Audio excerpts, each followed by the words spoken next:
Hello class, and welcome back to Shakespeare 101. Today we will be discussing Shakespeare's language and use of words in his play The Merchant of Venice. Now in class we've already read Act 1, Scene 1, and that gave you a taste of just what Shakespeare sounds like and how the play will be broken down. On the board behind me you will see some notes about the breakdown of a play in terms of acts and scenes. On the other side of the board you will see notes and key points about language and techniques as well as the periods of English literature.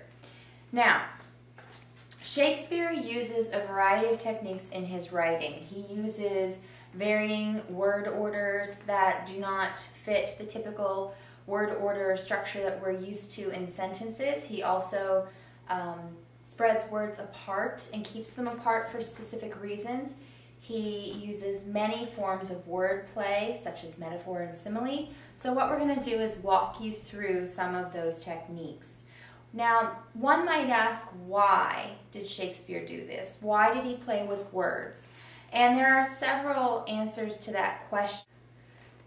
In some cases, it was to fit a pattern in the lines of the play. Some of the characters you'll notice in The Merchant of Venice speak differently than others, and that was for effect, for characterization, for various reasons, but you'll notice that there's a rhythm to some characters.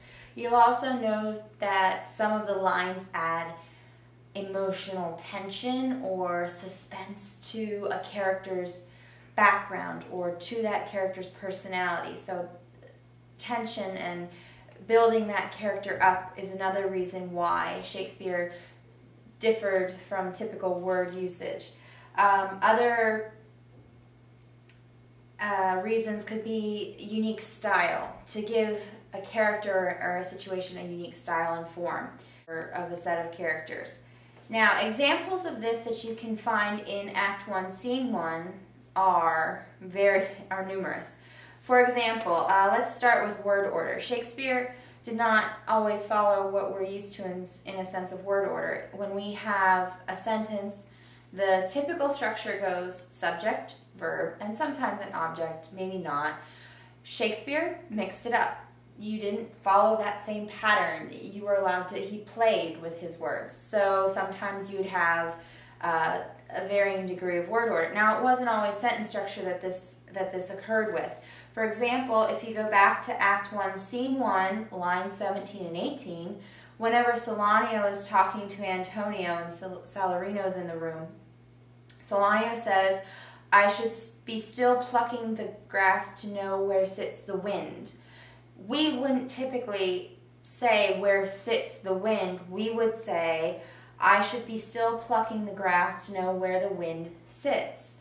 The order of sits and wind, we don't necessarily say it as Shakespeare would say it. We would reverse the order. In terms of another example, keeping words apart.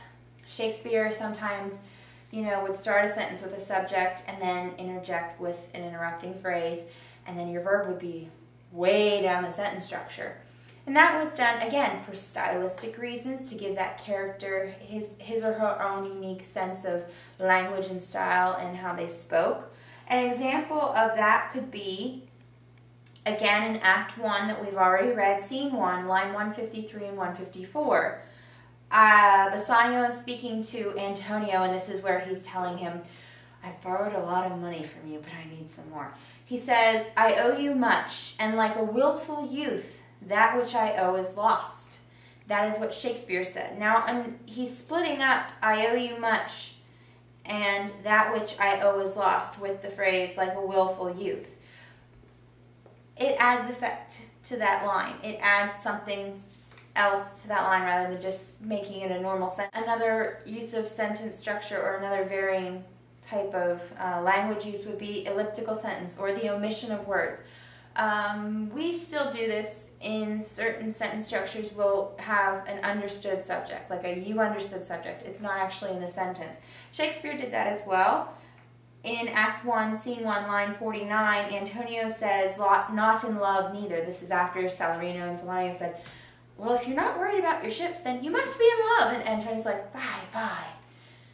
Not in love neither. Now, there's a double negative in that little phrase, but there's also no subject. The you understood is not included. Okay, so first off the bat, it's with the double negative, it's a little strange, but then to take out a word also just adds another element to it.